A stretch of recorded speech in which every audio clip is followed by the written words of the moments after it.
Hello viewers, I'm SB and welcome to Sid Meier's Civilization 6 Rise and Fall. It's been a while since I played Civ 6 on the channel, so if this is your first time seeing it, you're not familiar with the game, don't worry, I'll be trying to explain what's going on, at least at first, in a way that people of any level of familiarity should be able to follow. Today we're playing as Korea, led by a leader whose name I should have looked up the pronunciation of before starting the video if I was a professional. Maybe I would have done that. I chose Korea because Korea seems both powerful and straightforward. We're going to be grappling with a bunch of new mechanics for the first time here in the expansion, and I didn't want to pick something that seemed too difficult or complicated. Also, I'm quite rusty in Civ 6, so to some degree we're relearning a bunch of old mechanics as well. We are going to be playing on Deity, despite the fact that I'm rusty, because I would much rather lose a game on Deity and learn what kinds of stuff I can't get away with on high difficulties than play on a lower difficulty and end up potentially winning a game that's too easy and from which we will not really learn anything. We might fail. We might fail a couple of times. That's fine. Failure is instructive. We'll learn from it. It will make us better. Playing on standard game speed, I like fractal or shuffle maps because they're a lot more unpredictable. I want the exploration phase of the game to be unpredictable. I want to have no idea what I'm going to find out there. This is how we're doing it, and we're playing on a small map, which means there will be 5 AI players out there in the darkness. Alright, let's get going. In a second here, Sean Bean is going to tell us about our civilization. He's going to pronounce our leader's name, and I'm going to pay attention so that I know how to pronounce it. From the first stirrings of life beneath water, to the great beasts of the Stonehenge, to man taking his first upright steps, you have come far. Now begins your greatest quest. From this early cradle of civilization on towards the stars. Queen Sandu, the stars reveal you lead Korea to greatness. Build Seun to educate your people, for the secrets of the world are theirs to uncover. For those who would steal your knowledge, treat them to a rain of rocket-propelled fire from your Hwacha. Reach for the heavens, shrewd queen, and your people will reach with you. Okay, that is not how I would have guessed that is pronounced. Hey, listen, one of the great things about playing as Korea is that we will not have to say the name of our civilization or leader very often. So we have a unique replacement for the campus district. This is a tremendous science benefit. Seun, which I think is how he said it, just gives us a bunch more science than a normal campus. It can only be built on hills, and it bestows extra science on adjacent mines and extra food on adjacent farms. These are both great benefits, and this just seems really, really powerful. In addition, we produce 10% extra culture and science in any city with an established governor. It's just free stuff. And our unique unit is a ranged unit.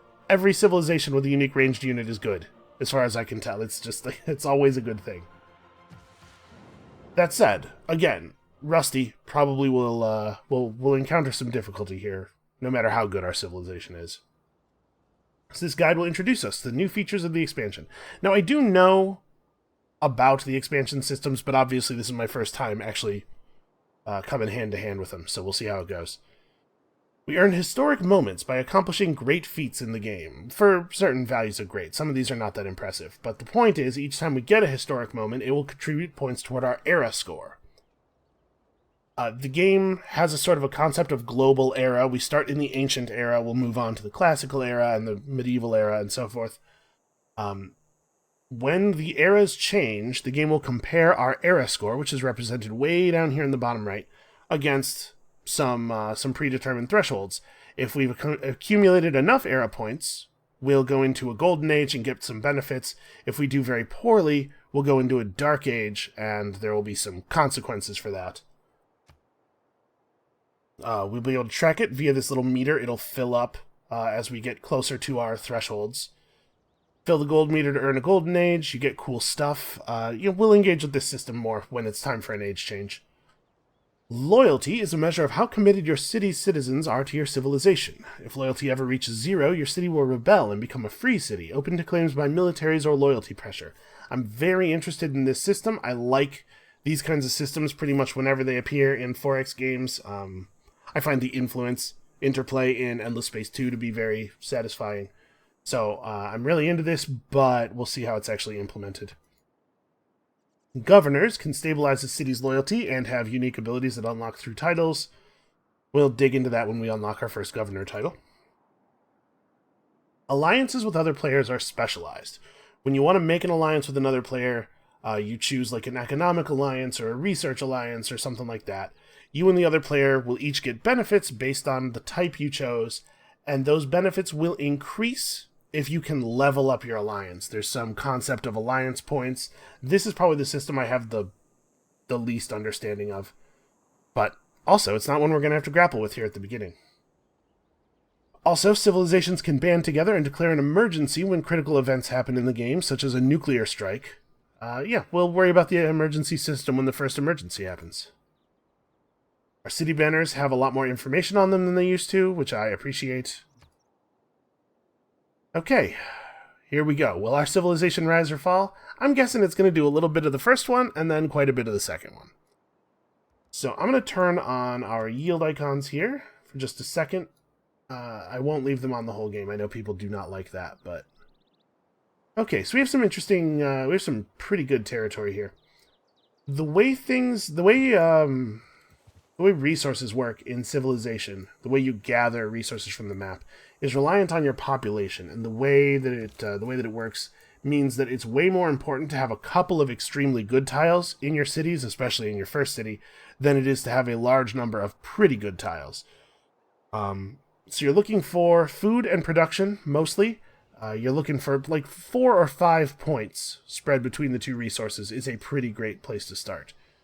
So I kind of think I want to move.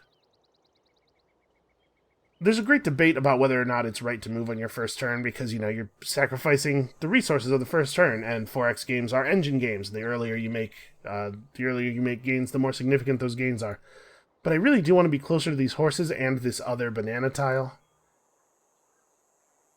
Any tile within 3 spaces of our city is something that we can work with our citizens to gain its resources. If we move over here, though, we won't be within 3 spaces of this luxury resource, and that is something we're going to want. I guess we'll just settle down right here. It's probably fine. It means we'll be a little bit slower to take the horses, but it should be okay. So, food and production do the things you expect food and production to do if you've ever played a 4X game before. So you can see, we work the tile that we settled the city on for free. And then each other tile that we want to work and gain resources from takes one of our citizens. So the one citizen that we have right now is working this lovely 5 resource tile. We spend production to build stuff, just like you would expect. I'm going to start with a slinger, because the barbarians in this game are not a joke. It is a good idea to have some early military units. And given our position, I think mining is a strong first tech because it gives us the ability to construct mines, which will give us extra industry. They will also give us extra science, remember, because of our unique campus district. So if we build that district, like here, for example, and surround it with mines, we'll get a ton of extra science from all those mines while also loading ourselves up with production. The other reason that I like science early is because science is the prerequisite for all of the basic military technologies. It's almost never wrong to go early mining. Unfortunately, the density of the hills and trees around here is going to make our initial scouting pretty slow. Running out here, we're looking for, first of all, new places to settle cities, obviously, but also we're trying to meet other players or city-states, small neutral civilizations. Also this, a tribal village. These are full of good stuff, free stuff. Our civilization has accomplished something historic. Have we? What did we do? The villagers have shared the secrets of their well-organized community, so they've given us a boost toward a civic. Villagers bring gifts as they join our civilization, and here we've gotten our first era point. So, if we look at the era progress thing, The next era will start sometime in the next 36 to 56 turns. We have that much time to get to at least 12 era points to avoid falling into a Dark Age. I think we would probably like to avoid falling into a Dark Age. That seems like a good idea. So what's just happened is we've gotten a boost. There are 2 tech trees, effectively. There's a technology tree, where you acquire these technologies through science. It's a very common mechanic. I don't know that I've ever played a 4X without this in it. Most of the techs can be boosted by accomplishing certain things in the game. And what it means to have a tech boosted is that 40% of the cost gets paid for immediately. There's a second sort of tech tree, your Civics Tree, which is basically like your cultural tech tree. So you gain culture, that's this purple music note resource, and it works exactly the same way as science to get you new civics, which will help inform your government and create social policies and stuff. So we got a civic boost from the people in that village. I don't know how hard it's going to be to keep our era score high. Oh, we've encountered a city-state. So the way city-states work is each city-state has a type. Carthage is a militaristic city-state. So as a militaristic city-state, when we place envoys with them, we get production in our cities when producing units. The militaristic city-states help you build units. Makes sense. There's a whole bunch of different types. There's scientific ones that will give you science, obviously. There's cultural ones that will give you culture, stuff like that. In addition to their type, each city-state has a unique bonus for whoever is their suzerain, which is to say the player who has the most envoys with them, as long as that number is at least 3. So if we were Carthage's suzerain, our land combat units would be 20% cheaper to purchase with gold for each encampment district building in the city where we're purchasing them. That's an okay bonus. It's not something that we're going to spend a lot of effort trying to get. But because we were the first player to meet them, we got 1 free envoy right away, and this is actually super good, because we're going to produce a bunch of units real quick right here at the beginning of the game, and our capital only has 8 production, so plus, it's like a 25% production increase. It's pretty significant. So we were the first player to meet them, we got a free envoy, and then they gave us a quest. If we recruit a great writer, we will get another envoy of influence with them. That is not something that's super likely to happen. Great writers are kind of a pain to get. We'll talk about the great people system when we actually start earning great people points. Right now, we're still mostly just looking for places to settle. We're not being pressured very much early on here. I wonder if it would be a good idea to just go really fast for a settler. It's a little risky, but I think we're going to do it. The faster you can expand out into more cities, obviously the more total resources you'll be gaining. Oh, we've encountered another city-state, and we were the first major civ to beat them as well. They are also a militaristic one. You can tell because it's the name color, the color of the text in the name. So now we're producing even more. We're getting even more free production when producing units. If we trigger the inspiration for early Empire, we'll get another envoy with them. That's something that we almost certainly will do. And their unique bonus is city center buildings and encampment district buildings can be bought with faith. That's actually really good for players who have a lot of faith. I don't really intend to engage with the religion systems at all this game. It's just a layer of complexity we don't really need right now. So that probably won't be huge for us, but it's not a bad bonus in the abstract. Alright, well, we're just going to spend a lot of turns very slowly walking around this jungle. I think our second city is probably going to end up being over here. There's not a lot of luxury resources. Oh, never mind. There's cocoa right there. But mostly I was thinking here because there's just a lot of places to build farms. And like, this is a hill tile right here. So we could put our unique campus replacement district here. It could feed both of those farms additional food. Like, I think this looks like a pretty okay spot for a second city. When you find yourself Oh. in a hole, quit digging. Oh, okay. A Barbarian Encampment just spawned on this tile. So every turn, any tile that no player has vision of has a chance of spawning a Barbarian Encampment. When a Barbarian Encampment spawns, it will also spawn a Barbarian Scout. Look at this dude. We're going to turn off the yield icons for a second here. Look at how fierce this dude looks. He's not really a fighter. His job is to run around and look for cities to pillage.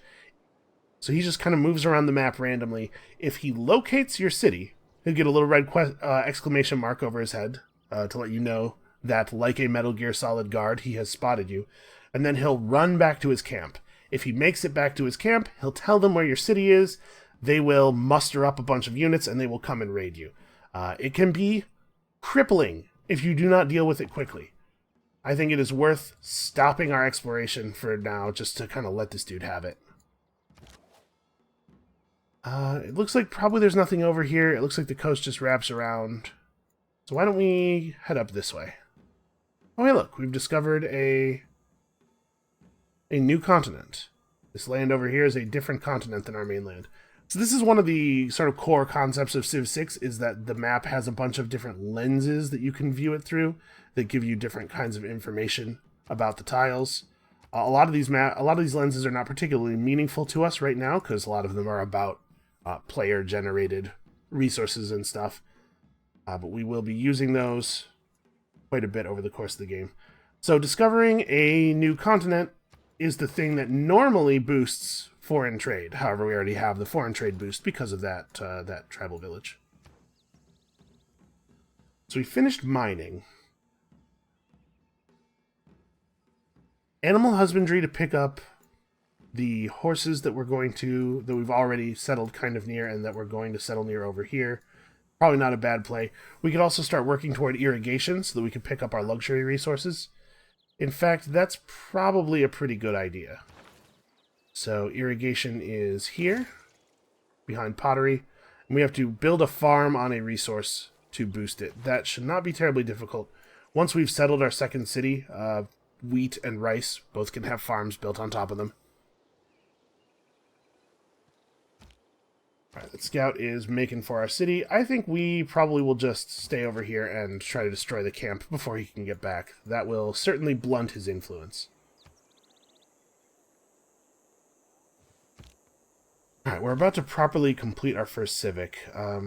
Unfortunately, attacking over a river it lowers your combat effectiveness. So the best way to attack these guys would be to spend a couple more turns moving around and hit them from this side. And that is what we're going to do, but it does give that scout more time to potentially see our city and run back. And if they start mustering up their raiding force while we're sitting right next to the camp, that could be pretty bad for us. Oh, the other way in which this is really bad is that we're running our settler over in that direction, and I'm not going to be deterred. That's still the plan. It's just a little bit more dangerous now. Alright, do we want to make another military unit just in case? Probably not. I'm gonna keep leaning hard into our economy here. I'm a little concerned about the rate of our acquisition of era points. Alright, so we finished our first civic. Sorry, Sean Bean, I'm gonna cut you off here. We're probably not going to listen to a lot of Sean Bean's quotes about civics and technology, because I've heard them all so many times. I enjoy the sound of Sean Bean's voice as much as the next person, but... So we've just completed our first civic. Civics are a little different than techs, in that techs usually unlock buildings or units. What civics usually unlock are these social policy cards. So we've unlocked 2 red ones and 2 yellow ones. And we slot those into our government to set our sort of social agenda. So right now we are a chiefdom, which is a government that has 1 red slot and 1 yellow slot. And we just have these cards that we've just learned. So we're not going to take survey in our red slot because we have no recon units. We could have built scouts. I don't usually build scouts. I much prefer my early units to be a little better at fighting. So we will slot discipline, which gives us +5 combat strength when fighting barbarians. In case you don't have any context for that, 5 is significant. 5's about half a tier of unit strength. And then in the yellow slot, we could take +1 faith and +1 gold, or +1 production. I'm a big fan of urban planning. Faith is not super useful for us, and gold is fine, but the thing we would mostly want to use gold for is rushing early constructions, and the rate of the amount of gold you need to do things like that is kind of prohibitive. We'll stick with urban planning for now. And every time we research a new civic, we'll be allowed to swap those for free, or I believe at any time we can just pay some gold to unlock them and be able to swap them then. So now we have this significant combat boost against barbarians, and in addition, barbarian units are kind of weaker than player units anyway. But we're not going to attack. And the reason we're not going to attack is that if I attack this guy, it's going to significantly weaken but not kill him. You can see this combat result prediction in the lower right. And then I think the city-states unit will kill him. I would rather they weaken him and then I get the kill, because when you kill a barbarian unit in its camp with a melee unit, you get to loot the camp and get a bunch of money, and also destroying a barbarian encampment in that way is a thing that you get a civics boost for. It is to our benefit to let the city-state handle the hard part here. Okay. What is this? Olives. Okay, this is a new luxury resource from the expansion. So we finished Code of Laws. We can move on now to Craftsmanship or Foreign Trade. Without looking at every single card and everything, I can tell you, Foreign Trade is definitely the way we want to go now, because we want to unlock the ability to make trade routes as quickly as possible. Trade routes are incredibly powerful. Okay, so just like I thought, the city-state softens those guys up. We swoop in for the kill. I do have the animations on abbreviated, the fast animations. I hope nobody minds. I can turn them back to the slower, fancier looking animations if people want. But you get to see a lot more game this way, is what I'm thinking. So, barbarians are approaching our city, but with this guy no longer having a camp, I'm not too worried about him. Normal barbarian combat units can capture your civilian units like settlers, but barbarian scouts cannot do that. At least they couldn't before the expansion. I guess I don't know for sure that they didn't change that. We'll find out here. If we lose our settler, I will be bummed out. Our forces clear a barbarian camp, and a threat to our growing civilization is vanquished. That was worth +2 score. Alright, we're making some progress. We're making some headway. Oh, okay, we're going to get +1 era score for each tribal village we clear. I don't know why. I had just kind of assumed that it was like, if you get one, you get +1 era score, and then that would be it. Okay, Amber. That's also a new resource. So we were granted a free scout by that tribal hut. I guess we can head down here. There's certainly lots of stuff to explore down here. Ooh, sugar. Sugar is a very, very high food tile. When you see a big resource icon like that, that means 5 of that resource. Cities grow very, very quickly when near sugar. Alright, let's see if Barbarian Scouts can in fact capture our units, and if I have screwed up terribly. No, looks like they cannot. Because if he could have, he would have. We should probably not range the settler too much further. Should come back just in case of, actually needing to defend us. I think things are going all right here so far.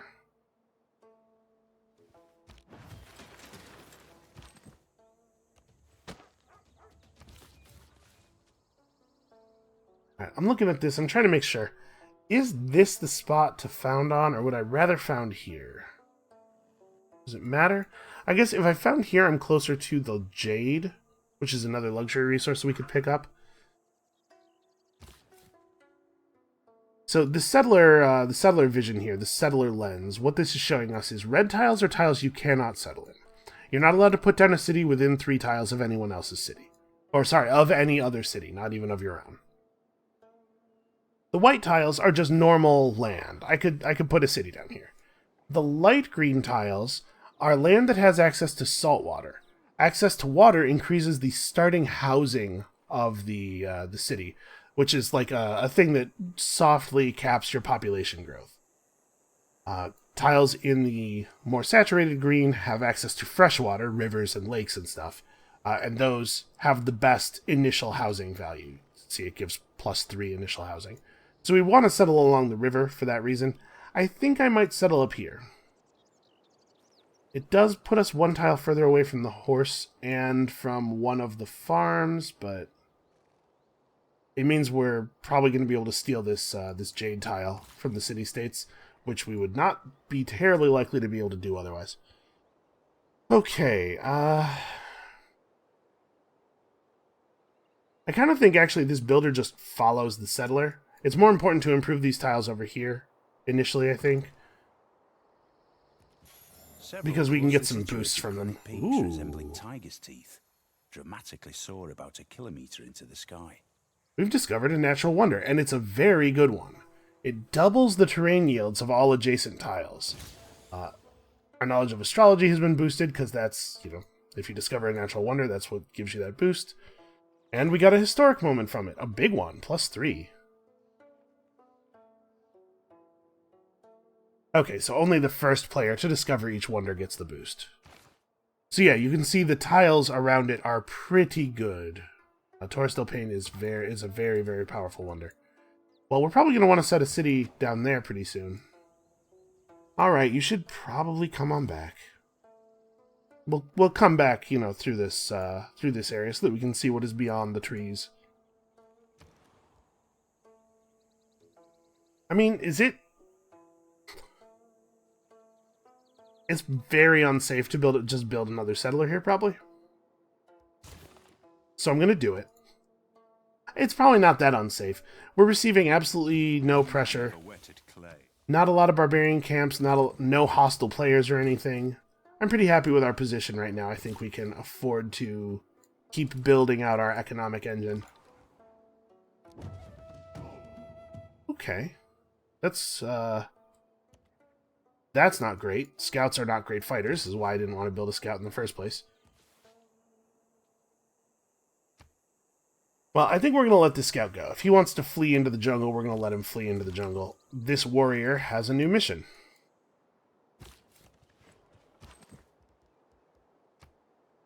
So the reason that sometimes movement is funny is that this warrior has 2 movement. Most units have 2 movement. Moving into a clear space costs 1 movement. You can see movement cost 1. Moving into a hill or a forested tile costs 2. You can only move into a tile if you have enough movement points to pay. So we'll have to wait until next turn when he has a full 2 movement to move into the forest, and it'll take him a while to get across all this hilly territory. But he should probably be over here so that he can defend the capital. We'll build a new unit to play defense over here, although city-states are not going to randomly attack us.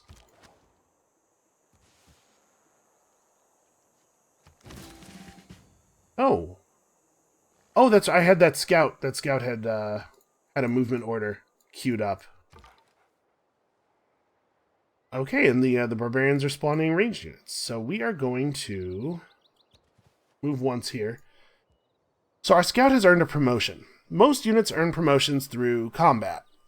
Scouting units can earn promotions through, or can earn experience points through things like exploring tribal villages, finding natural wonders, stuff like that. So he got enough XP from doing all that to earn a promotion. When you take a promotion on a unit, it gives them some kind of permanent bonus. It also immediately ends their turn.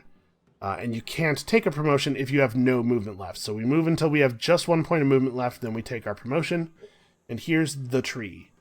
So our first choice is just between faster movement in woods or rainforest or faster movement on hill terrain. These just mean the type of terrain listed will now only cost 1 movement point for this unit.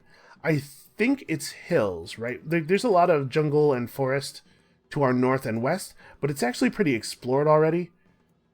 The areas that we're crossing down here are much hillier, so I'm going to take the hill improvement. Is now an alpine scout. And in that tribal village he moved into, he discovered the Sandals of the Prophet, created by a martyred apostle. So now we have a free source of faith and tourism. I'm not even going to explain tourism. It's something that's used in one of the victory types. It is not going to be relevant to our game. we'll just ignore that for now. And we met another tribal village, so we get another era score. We are actually totally boogieing here. How long is this era still? Another 22 turns at least? Yeah, we are going to be extremely fine. We might be able to get a golden age. We'll see. I still don't actually know what all the things that award era score are. Okay, that scout changed his mind and hurled himself bodily into our warrior. Note that these guys just took damage from something down here, I believe, so there's some more barbarians around. Alright, we're going to take our promotion on our warrior here. We're choosing between 7 extra combat strength versus, you know, units. Basically just non-cavalry units. Or plus combat strength when defending against ranged attacks. We're definitely taking Battle Cry. When you promote a unit, it also heals considerably if it's injured. May I make a suggestion? Okay, settling a new city has expanded our civilization. That's true. With an empire larger than one city, it's important to keep an eye on loyalty. If loyalty decreases, the city is not as effective, and if it drops to 0, the city will declare independence. Loyalty is mainly affected by the number and nationality of citizens in and near the city. Having lots of your own population within 9 tiles will improve your loyalty. Populations belonging to other civilizations will decrease it. The closer cities are together, the greater the effect is. Furthermore, the effect is greatly strengthened in Golden Ages and weakened in Dark Ages. Okay, so here's my question. Do these non-civilization villages, cities, negatively affect our loyalty? It looks like there's no loyalty pressure coming from them, just coming out from us onto them, provided I'm reading this lens right, and I have no idea, really, if I am. But it looks like settling close to city-states is not a big deal, loyalty-wise. Alright, we're going to farm resources and accelerate our irrigation tech here in a second. This city does not really need to produce units. It just doesn't have a lot of industry, right? The best tile, the tile that we're working right now, is 2 food, 1 industry, and 3 gold. So anything we build is coming out pretty slowly. So we could build a monument, which, in addition to providing culture, now also provides loyalty. And if the city's at max loyalty, provides an additional culture. It won't actually take 15 turns, because obviously we'll have more citizens born before that happens, but it's not a great start. Listen, this city will eventually be very big and impressive. Certainly not right away. And I am going to spend a little bit of gold to purchase this tile. I didn't want Carthage to get a little border expansion going and grab it before we have the chance to grab it.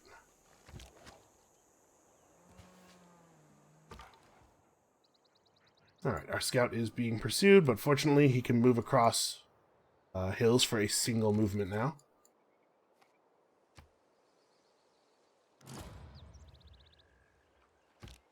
An unmet city-state has been defeated. Well, that's a shame.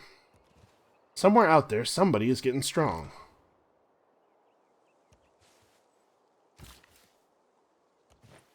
Okay, so we're going to build a farm here, which improves the food output of the tile by 1. And gives us that boost toward irrigation, so now we're much closer to it than we were before. Man, I don't have any idea what's on the other side of this river. I probably should send a unit over there to check. That might be this slinger, actually. Yeah, go that way. So it's going to be 4 turns before this is ready to be improved. But we can go over here and improve this luxury resource right now, because we already have mining.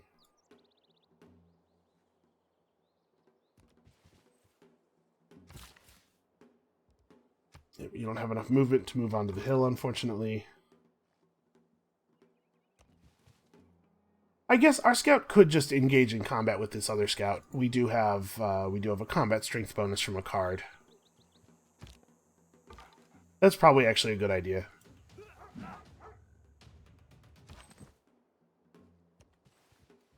Don't want that thing getting to our city and getting back to tell his buddies about it.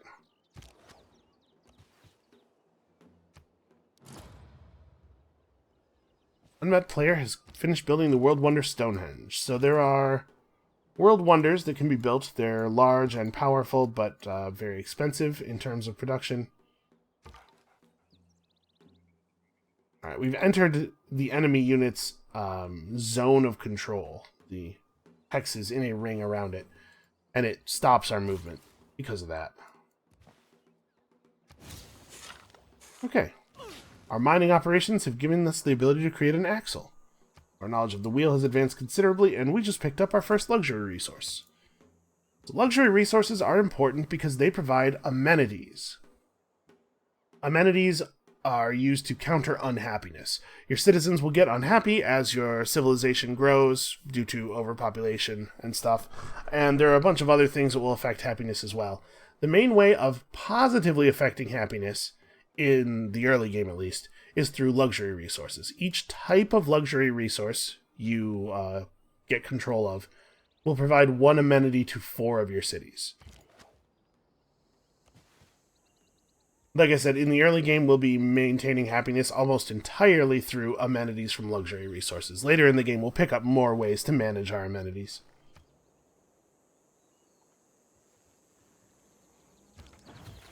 But it looks like that scout is terrified of our scout. And rightly so, I would say. We'll just keep chasing them around. So, unfortunately, I was going to head over here and settle near the Torresdale Pane. These tiles are good, but there's not a source of fresh water anywhere nearby, at least not that we can see yet. There could be one down here, I suppose. And the actual, like, if we were to settle up here, so that we could at least take advantage of the housing from the water and get these tiles, the other tiles around the city are pretty bad, and there's actually this desert over here where the tiles have no value at all.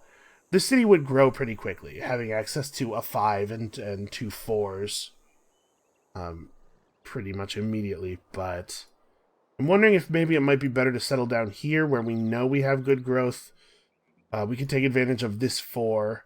This 3 value tile has cows on it, and we could build a pasture with animal husbandry, and the pasture would add a production.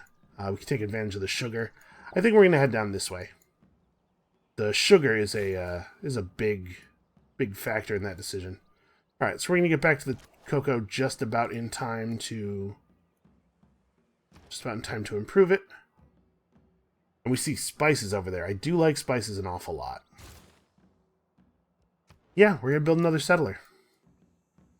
So I like spices an awful lot because spice tiles are almost always 5 or 6 points of resources. I do want to get Torresdale Pane. That might be what we do with this settler, but honestly, we might head over there and take the spices, depending on what else our slinger sees out here. It could be that this is like right in some other civilization's face, and if that is the case, obviously we don't necessarily want to get into a thing with them. I'm going to try to stay more than 2 spaces away from the camp so that the guy on the camp can't just run out and attack us. You know what? Here, we don't have to manually move him turn by turn. Okay, so we have irrigation, we have mining, we have access to most of the things that are most of the resources that are around our initial cities. Animal husbandry is important. We have horses, we have cows.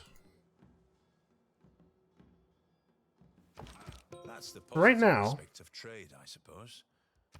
for right now, we're like... Knowledge grows, so do Okay, our methods getting of interrupted a lot. governance.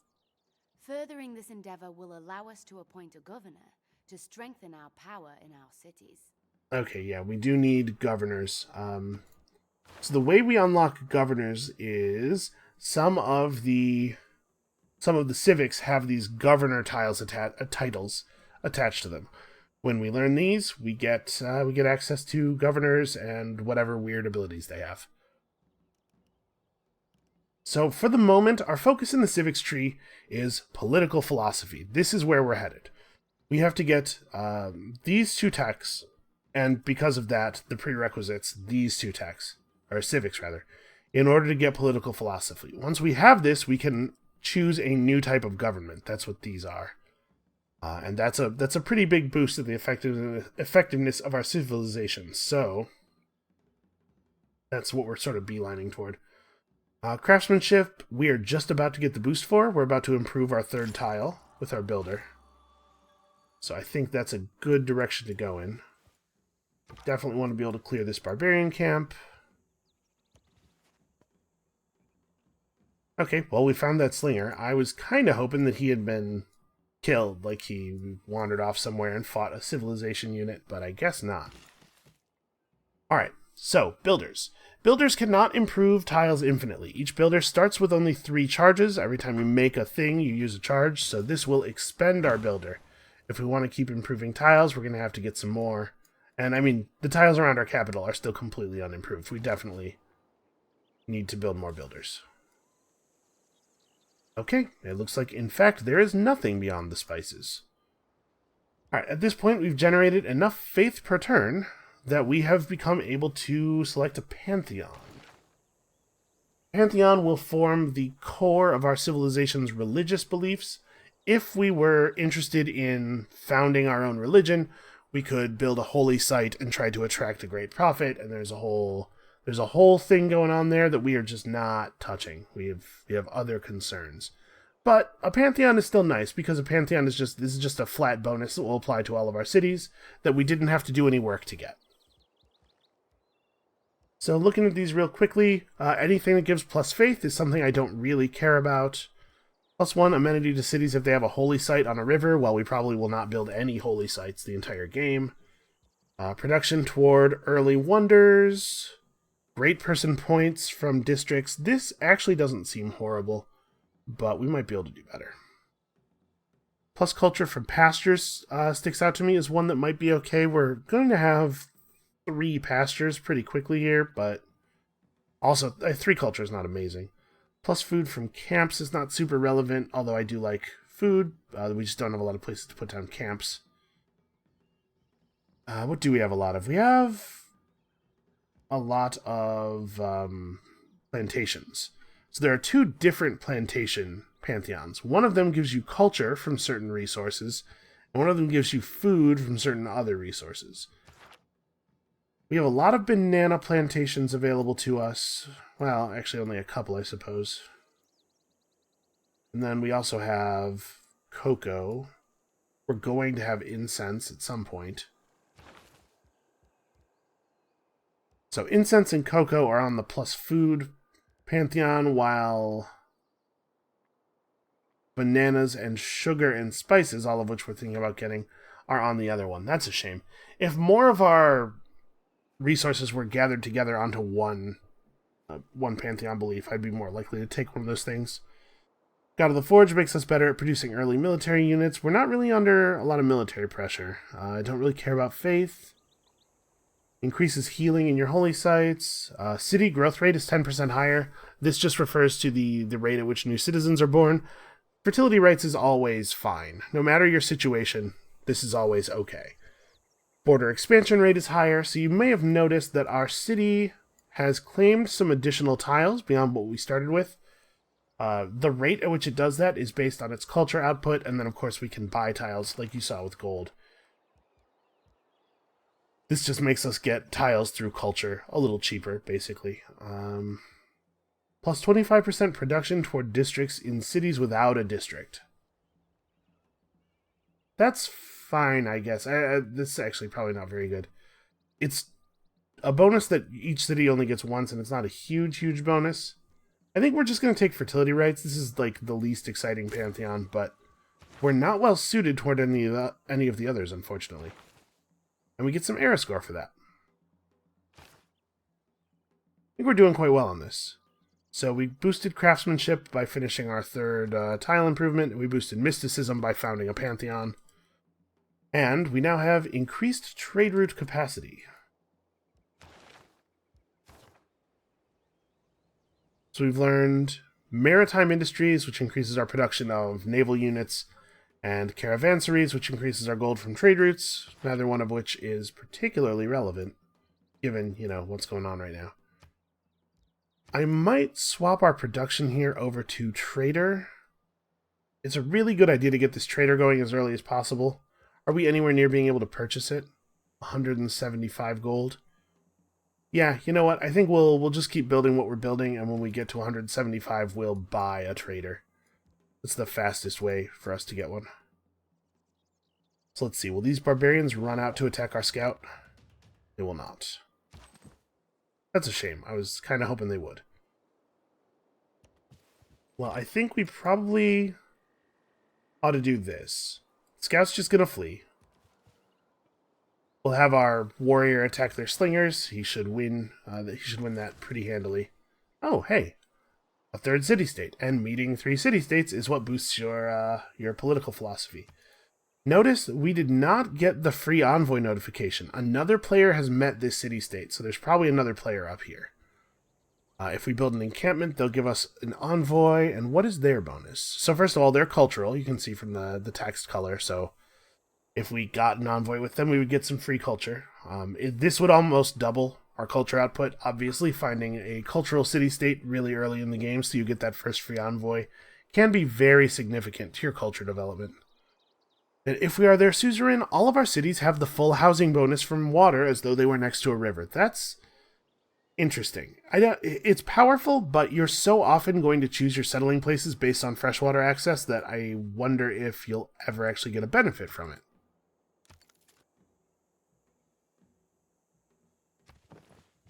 A strange one.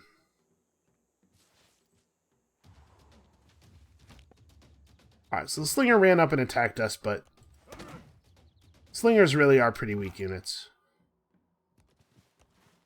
Let's keep looking around down here. We could find some more tribal villages, perhaps. Alright, well, we probably ought to see if we can... Oh. Yeah, this. We should probably see if we can meet another player, is what I was going to say.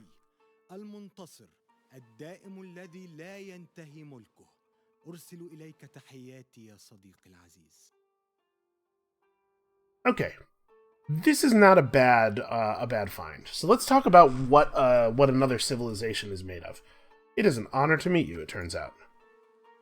Come, let us exchange information about our capitals. Yeah, sure, I'll tell you where my capital is. I can't see anything that could go wrong with that.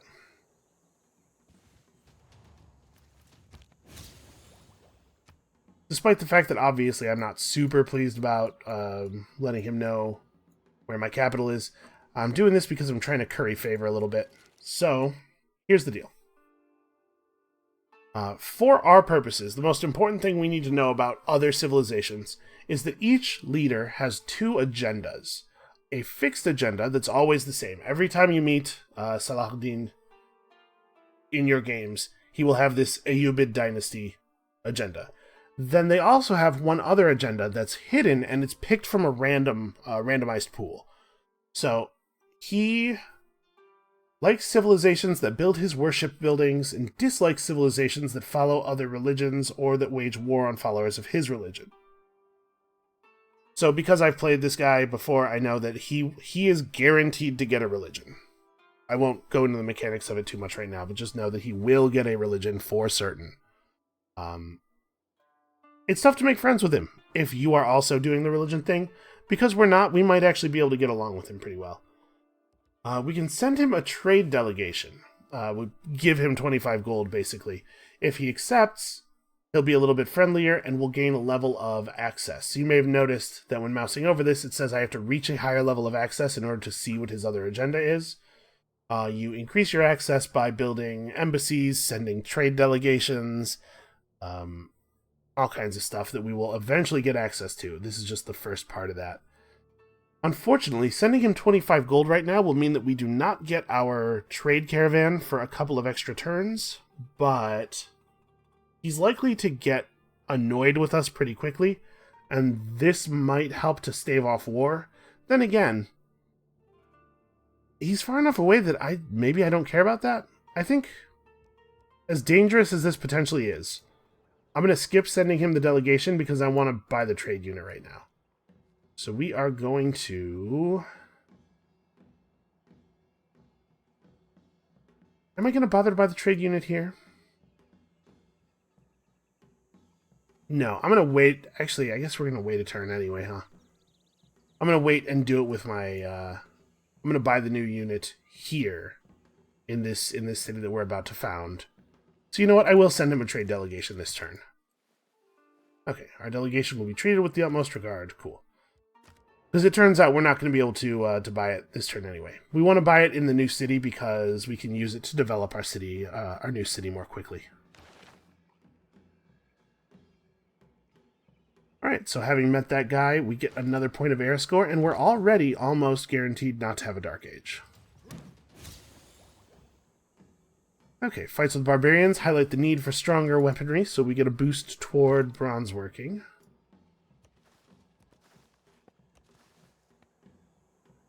Okay, we can still grab this next turn. Keep looking around. There are a lot of lakes out here. Well, I think I want our fourth guy to settle up here. It's not entirely the spice tile that's drawing me. I'm thinking if we know that he is this far to our north, like a city on this side of this landmass and a city on this side of this landmass will function as sort of a gate that will allow us to keep control of all the land behind it. That might be a little bit aggressive, thinking of settling out like that, but that's where we're at right now. This is very inconvenient. That's where I would like to put my city. Ooh, look at this. There's a reef. This is the first time I've seen one of these. The reef is a new tile feature. Adds some extra resources to the water. Alright, well, I guess we'll skip turn.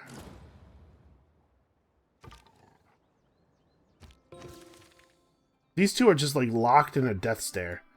Okay, so our progress toward early empire has been boosted because the boost condition for that was grow your population to 6, or grow your civilization to 6 population, which we have now done between our two cities, and accomplishing that has given us a new envoy in Valletta. Oh, free builder. That's handy. And of course, another point of era score from encountering a village. And now we'll be able to run this guy off with our scout, which hopefully will cause these guys to move. I don't understand how this is happening, where they're just like completely stuck on each other. I think we probably want this builder actually to be down here, this city. Scouting. You probably ought to start healing up outside of a single turn of movement of these guys. I am fond of pigs. Oh, new slingers. We're going to have to run. Oh, hey, more barbarians. There's probably a camp down here. Alright, I think we would kill that guy if we got another swing at him. Totally, I really, really want to settle right here. Look at all the sugar. And I want to settle on the coast, because there is some value in that. Having at least one coastal city is nice. Alright, so what do we want here? I think probably it's time to go into writing. And honestly, I've delayed this for too long. Writing gives us access to our unique campus replacement. Going to dramatically increase the rate of our research. And if I was still in the swing of things, if I was still practiced, I probably would have pushed for that really, really early, because obviously research is tremendously important. Okay, well, I'm going to move to here, and you're going to move away. I have now opened up the path. You are free to move away in any direction you choose. I think our warrior is going to die. Alright, I'm going to turn around and attack the slinger. Units deal less damage when they're injured, so maybe by doing this we can make it so the slinger doesn't have enough damage left to kill our warrior. Unfortunately, this guy's going to cross the river probably, and then we're going to lose the warrior anyway.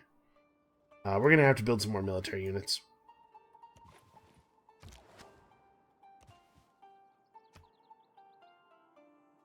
It's alright, we're just about done building a bunch of other stuff. Okay. Without that Barbarian Scout to distract him, he has remembered that sometimes he wants to do other things. I guess we'll start here. So you're dead. There's nowhere I can move that warrior won't be able to get to me. We can try to take the slinger with us. Hey, we did it. And now is a time for building military units. So actually, maybe our next settle should be up here. We can be on the coast. We can get full housing bonus from these lakes. What is this? Oh, okay. This is a loyalty penalty, where we'd be too close to another civilization and too far away from our own. Yeah, settling over here somewhere where we're getting the coast and full food from the lakes is probably the right idea. Maybe right there, because this would give us access to the horses. The amber's still within 3. These pearls are within 3. Salt's right here. There's olives. Like, this gives us a bunch of new luxuries. And passage is pretty safe. There's no barbarian camps. Which is not to say that none will spawn. Actually, I'm going to send our slinger back to meet the scout. Alright, and we're just about ready to finally buy that trader. Alright, let's make some slingers.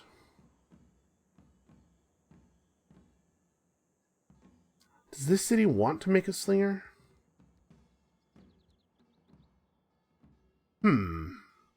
I suppose. None of the other stuff here is, like, terribly urgent.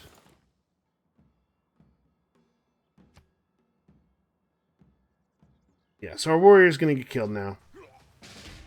Not really anything we can do about that, unfortunately. I'm not convinced that it is actually a big deal, though. Right, our knowledge of sailing has advanced considerably because we settled a city on the coast. Let's see. You're about to improve that. What does this city need? Nothing, really. Yeah, I don't think we need another builder. Remember, the city won't even be able to work the 3 tiles that we're about to improve until it actually has 3 population. There's no sense in pushing for more tile improvements too quickly. I guess we'll start building a monument. I'm not sure that we'll actually complete that. And of course it won't actually take 30 turns, because, obviously, we'll have births before it's finished, and they'll work tiles that have industry on them. Or... actually, maybe they won't, because there aren't any tiles that have production on them. Well, we can take this over. That has some good production. Somebody's finished building the Hanging Gardens.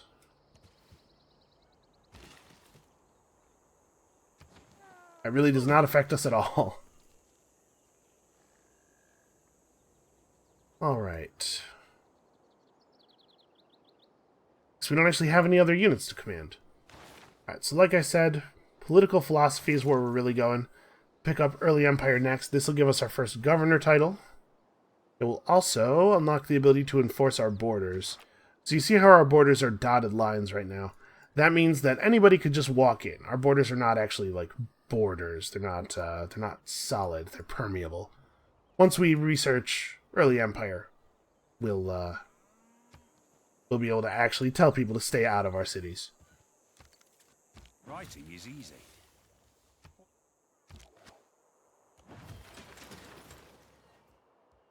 Alright, a pair of slingers is usually a pretty good barbarian fighting force. A warrior also, obviously, is pretty strong. But you know what? I think we should put this up. So it's going to give us +4 science as soon as it's finished. That immediately is boosting our science by a very significant percentage. And then...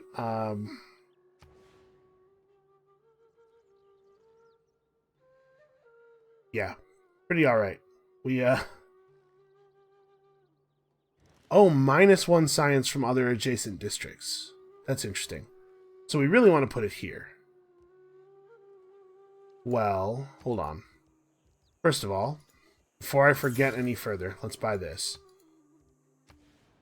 So it would be 60 gold to buy that tile. Alright, if we wait 2 turns... here, we'll build a warrior. I think waiting 2 turns on this is a pretty good idea, given how good that tile is going to be for it. Alright, the next thing we want to do is improve the cows, because that will add a point of industry to the area, which is something that city desperately needs. I think we have all of our basic luxury stuff under control. We're not really in any danger. But bronze working will give us access to another district. This district is the military one. It'll help us produce units more quickly. It'll help us defend ourselves. We're settling toward another player right now, so it might be wise to grab bronze working.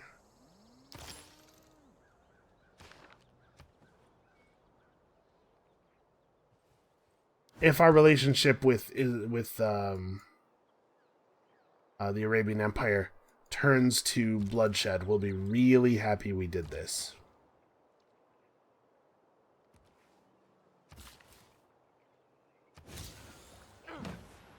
Alright, animals domesticated into pastures means boost for horseback riding. You can see we've added a production to the tile.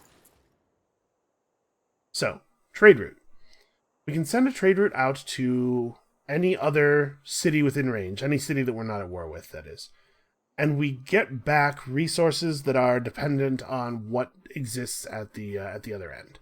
So because these are cities that are about producing units, they give production, and our own cities give a point of food and a point of production. I think we value this over the extra money.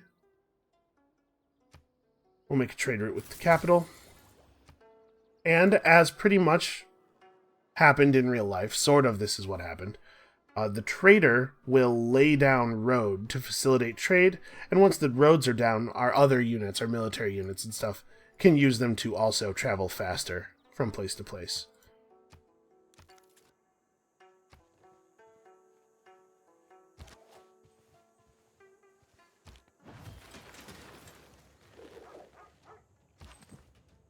Okay, let's lay down this thing. So we'll be able to put mines all around it and gather all kinds of extra science, like I said. Hopefully that turns out to be a real plan and something that's not terribly stupid to do. You know, if we, you don't get any actual bonus from having a second copy of a luxury resource. You can't get any more amenities out of it or anything. But what you can do with it is trade it to other players who are desperate for amenities, as Salahuddin may be. So we'll pick this up and sell it to him. Uh-oh. New technologies and civics, and soon the world itself will reach the dawn of a new era. Okay. Our actions in this era may lead us into a golden age for our civilization. So we have 10 turns to get one more era score to avoid a dark age. I think we can do that. Right. So now that these units are together, we can create an escort formation, and they'll just move together. This makes it a lot harder for somebody else to steal our settler. I don't know what is going on with Valletta's army, but they are being very inconvenient right now. I'm not sure exactly what is going to give us our last point. I'm a little worried about it, actually. Are we going to be able to get one more point in the next 10 turns?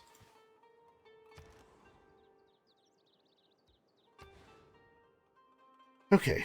Probably want to, like I said, put this down right here so that it pumps up the food available from the farms that we can build on the rice. Oh, we don't actually own this tile yet. Well, crap. We can put it right here, and it will give us 4 science, because it'll increase the science output of this mine by 1. We don't have the gold to buy a tile.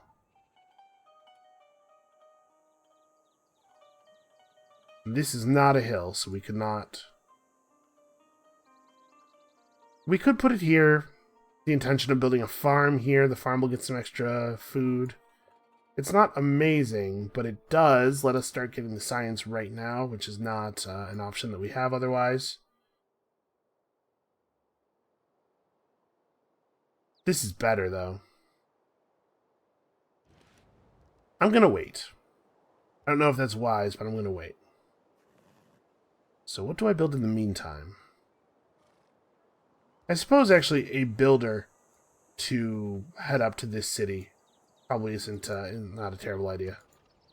We're not going to have the money to buy a builder when we found the new city because we're spending it on tiles and stuff, so gotta get that under control.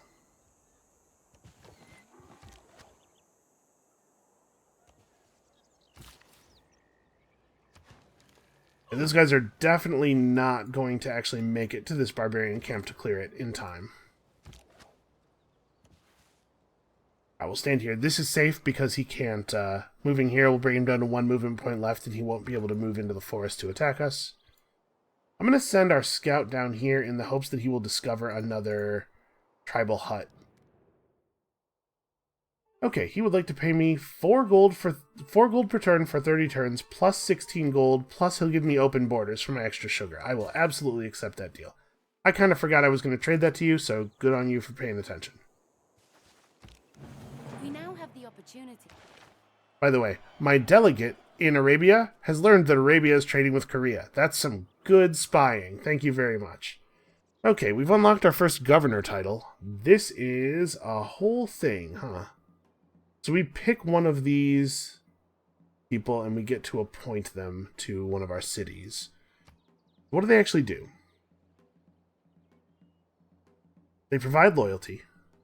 This guy increases the city's garrison combat strength by 5, and his stuff is mostly war-based. Probably not the one for us at this moment. Amani, the diplomat, can be assigned to a city-state where she will count as 2 envoys. Or she can give lots of loyalty to our civilization, or toward other people who are nearby. Big amenities boost.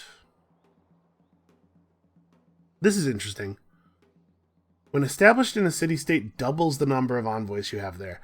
The city-states that are best for the current map position, you often see some fierce fighting in the late game over who will have enough envoys to be the suzerain. This seems like an interesting new weapon in that particular battle. Moksha, the cardinal, spiritual and religious leader, increases the religious strength of a city. A beacon of faith in our empire. Boy, that does not sound like the guy for us. Magnus, the steward, plus 100% yields from plot harvests and feature removals in the city. So what this is talking about is you can harvest a resource or feature that's on a tile to get a significant boost of resource at the cost of removing the thing from the tile. So like you can harvest a forest for a production boost, but then the forest is gone. Or you can harvest wheat or cows in the same way. So that's interesting, not super relevant to what we're doing. I kind of forgot about the value of harvesting. We might have wanted to do some of that ourselves, actually. And then plus growth, plus industry toward industrial zone buildings, plus production. This guy seems alright, but not super relevant to what we're doing right now. Builders trained in this city get plus 1 build charge. That's cool. Production towards city center and government plaza buildings. The government plaza is another district that I don't quite yet know the value of.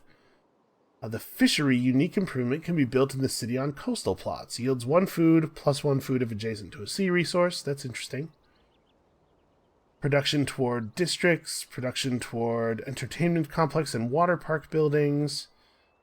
This is, I think, the winner so far. Being able to accelerate the growth of our basic buildings and our districts in our cities seems valuable. The city park unique improvement can be built in the city, yields 2 appeal and 1 culture, plus 1 amenity if adjacent to water. That does seem like a thing we would want to have access to eventually. It's not, we're not too far in the hole on amenities right now, but that will not remain the case forever. Ngala the Educator, 20% increase in science and culture. Okay. This guy's also very good. Plus production toward campus buildings, double great people points generated by this city. Plus production increase to all nuclear armament projects. That's, these are a little bit later game concerns. But actually, I really like this. We're about to start producing campus buildings, right? We just finished a campus in one city, or we're about to. And we're about to make another one nearby as well. I think it's going to end up being this guy. And finally, Reina, the financier, acquires new tiles in her city faster. Double adjacency bonuses from community or from commercial districts. Plus gold from trade routes, from foreign trade routes passing through your city. That seems like it's going to be a little tricky to get a lot of value out of. Yeah, I say let's take the educator. You're on, buddy, and we're going to put you in the capital, which is where we are about to start building. Now on their way to their assigned city. Yeah, we're about to start building campus buildings here, so his bonus will be useful right away. It was luxuries like egg. And our progress toward state workforce has increased. That boost is from building any district. We just finished our first one. We got 4 era score from that. That's a shame. We're overshooting. I don't know. I assume that these points are just lost. They're not carried over to the next era or anything. There's definitely no way we're getting to the Golden Age.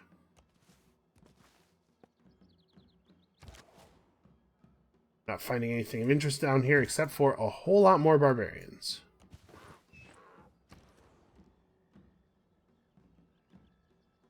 So it takes 5 turns for the guy to be actually established in the city. We won't be getting the bonus until then. So I wonder, given that the library is going to take more than those 5 turns anyway, I wonder if it's worth putting it off a little bit. We'll start to get the science a little bit later, but we'll spend less total production on it. We can use that production to go toward other things like increasing housing in the city, which is starting to become a problem. Once your population gets to 1 below your city's current housing limit, your growth rate slows dramatically. So it would be best if that was not a problem. We also, you know what we should do is we should make a builder, because we need to start constructing mines. We have 4 citizens here and no improved tiles for them to work. So they're all just getting the base tile yields. Yeah, I think that makes sense. And we're going to head toward political philosophy. We now, at this point, have boosts all the way there. And I think when the era ends properly is when we'll call the video for the day. So 7 more turns.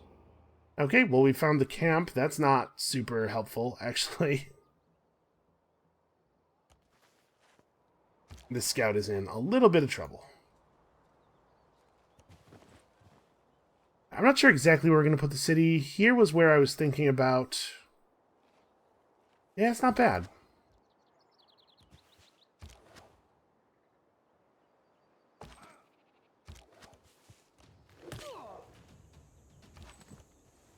Man, they had to leave him alive with just a tiny little sliver of health, huh?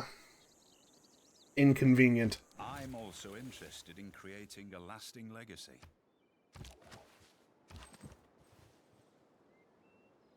Okay, we just discovered how to see iron, and immediately discovered that we have a source of iron right next to our district. That's actually a really nice place for it.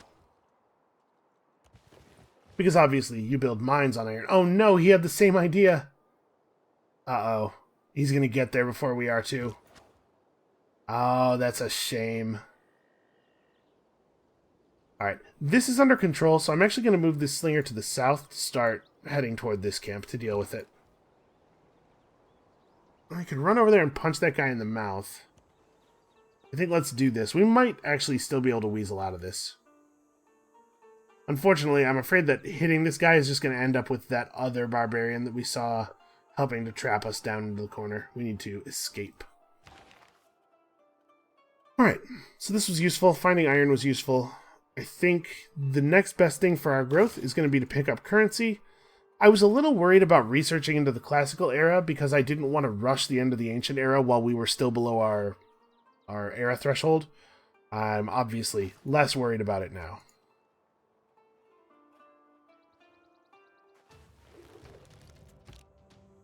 Okay, yeah, we're going to make it. Oh, he didn't found. He didn't move at all, actually, which is strange. Oh, I'm going to put down right here.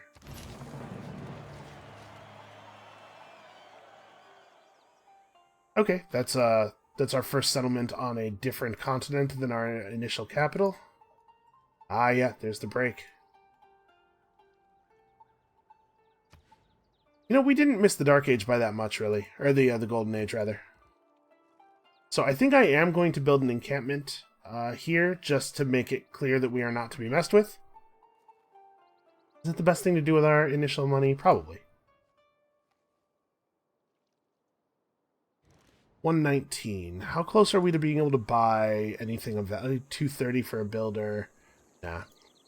So the deal with the encampment. First of all, cannot be built adjacent to your city center, which is why I'm talking about buying a tile.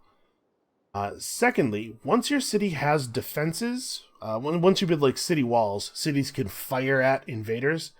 The encampment also gains the ability to attack people, and so having an encampment right here at this natural choke point, I think, is going to be very useful to us. And the encampment makes it a little clearer that we are not to be messed with. Of course, it does have to actually get finished for it to have that effect.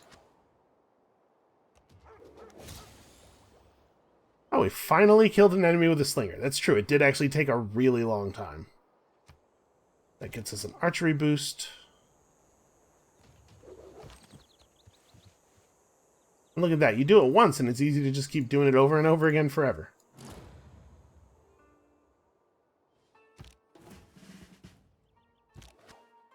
And a new enemy unit spawned immediately.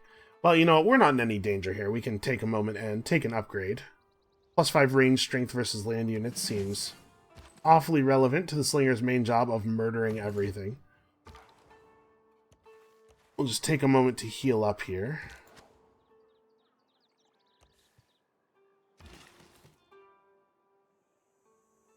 Alright, let's start building the mines. How much is it to... It would be 13 turns to just wait for this tile to be taken naturally. Let's buy it. I'll go ahead and build the mine here. So we get an extra production on the tile from the mine, plus an extra science from the district. And the next thing we do is build a mine here, get another extra science on top of the science that iron naturally yields. I'm going to put this guy right here and just go into alert mode. So he'll stand there, fortifying, until he sees an enemy. And as soon as an enemy moves within his movement range, he'll ask for new orders. Start building our library, and we'll take advantage of Pingala's bonus almost immediately. I think things are going pretty well. We're spreading out. We're not getting totally run over by barbarians. This is a fine start.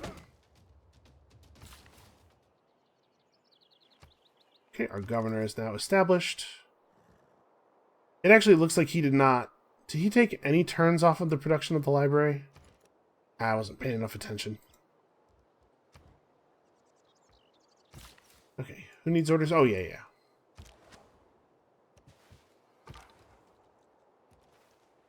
I was hoping there would be one final tribal village tucked away in the corner here. If there had been, I guess the right thing to do is to intentionally not... Yeah.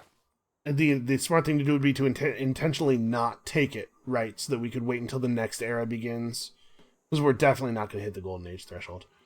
Okay, so we could promote this guy and pick up... Oh, right, it's not having an effect because we didn't get the thing yet. Well, let's get the thing. Because we are going to be building campus buildings a lot. To have a happy and engaged workforce. All right, so we're continuing to get social policies, but unfortunately, it is not the case. I think that a lot of these are terribly valuable. Like +1 production is not a huge amount, but when you first build a new city and it's at like 4 production, this is a pretty significant reduction in the number of turns it takes to build things. It's just a good all-purpose card, especially while you're still expanding in the early game. And I think I like it better than any of our other yellows. And we're still fighting barbarians quite a lot, so I do want to keep discipline on as well. We are now ready to choose where to build our government buildings. Okay. Yeah, we have access to the new government plaza. Well, we'll worry about that in a minute. Right now, we just finished this builder. This is the builder that was supposed to head to Seoul, right? Well, get a move on. A district placed once in your empire to commemorate your government choices. Provides +8 loyalty per turn to the city, and an increase of +1 to the adjacency bonuses being earned by any adjacent district, and awards a governor title when you build it. That's interesting, but I think I want to keep leaning into this science thing. Alright, we have one turn until we naturally take the... through natural growth, take the tile that I was waiting on us to get. So I guess let's start building a granary. Give us a little bit of extra housing. We'll put one turn into this granary, and then we'll swap over to the district. Okay, so we've built enough mines to boost apprenticeship, and we've built an iron mine, which boosts ironworking. Man, it's a shame that the Eureka's don't award era score, because we'd be swimming in it. So I probably don't want to actually clear this, right? I want to wait 2 turns and clean this thing out at the beginning of the new era. I guess we'll just surround it, make sure that we have control of it. I mean, I guess there's not...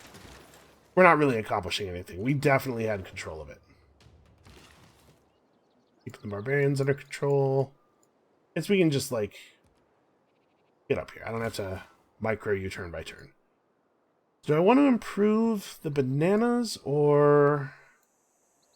it's probably better to put up another mine. Improving the bananas, building a plantation on them, just gives you extra gold. We don't really need extra gold per turn. We need extra production. I'm going to come over here and build a mine here.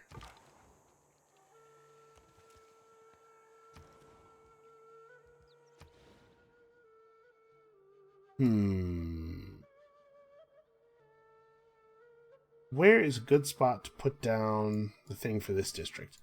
There's not really anywhere. It's not adjacent to a place that it's going to add extra science or anything. Right? There's no... if we built it here, we could build a mine there. Get something out of it at least. And of course, you can build farms on any flat land. It doesn't have to be land that has a resource or anything. So we could just choose to take better advantage of it. You know what? We're going to take that tile through growth in 4 turns. Is there something valuable?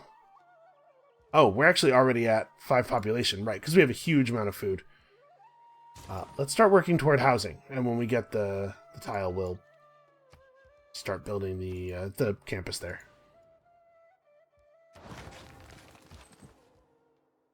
We're going to need a lot more workers. Or builders, rather. We have a lot of important tiles that need improvement. The time has come to choose which of our accomplishments to commemorate in our history. This will inspire our people to continue to press forward towards a path of your choosing. History marches forward, and the world has entered a new era. We may see a golden age. Money. Right. Many dispute the actual start of the classical era, but you know it was when Korea discovered currency. That seems a little self-serving as a definition, but alright, I'll take it. So let's promote our slinger here. I guess we should do this first. Hold on. The world's entered the classical era. We did a fine job, and we made it into a normal age. So each of your citizens exerts normal amount of 1 loyalty pressure in their city. Pressure affects other cities within 9 tiles, but is less effective at greater distance, and you get to make a dedication. Okay, and we know that Saladin got a normal age as well. So, make 1 dedication. You take free inquiry, get an era score every time we trigger a Eureka, +1 era score for constructing a building that provides science as a base yield. Well, we're actually about to do that, and I don't know if we're still going to be getting a lot of Eurekas. We have gotten a lot in the past. This one is +1 era score each time you trigger an inspiration or construct a building with a great work slot. There's +1 era each time you construct a new district. That's not terrible. Or +2 era score each time you convert a city to your founder religion. Well, we are building specialty districts, but there's no way that our number of science buildings built plus Eureka's is lower than our number of districts built, right? It's got to be free inquiry. Okay, Valletta would like me to recruit a new Great Admiral. We get to start with a point toward our new era score because we were the ones to complete the first technology of the new era. That's fine, I suppose. It's not super exciting. So let's claim this now. Start building up our era score for this one already. What is next for Korea? What is the next research we want to do? I suppose sailing would not be a bad thing. They just built their city in a terrible location out of spite, pretty much. Oh wait, that's not Arabia. That's Macedon. That's a different player. Here's Arabia's settler. Well, I would hate to lose these olives. Part of the value of settling here was the huge amount of luxuries it gets. But we can't actually buy out that far, right? Yeah, either of these tiles would be 70 because they're 2 tiles away from the center. And then this tile would be another 105 on top of that. So I guess we have to hope that he decides to just stand there dumbfounded and not make a city. Which means... What does that mean? You know what it means? It means we should get masonry. It doesn't actually mean that. The fact that we should get masonry is true independently. We should be able to... We should have walls, basically. This city and its encampment need walls.